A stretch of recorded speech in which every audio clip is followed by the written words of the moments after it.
Yo no me atrevo por respeto a tocar eso, ni la mesa.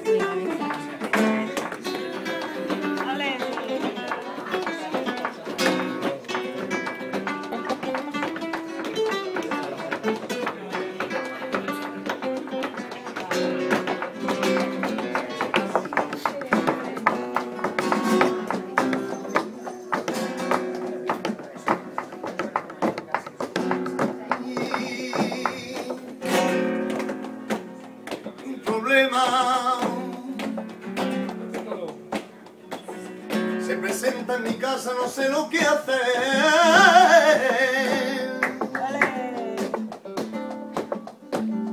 Mi papá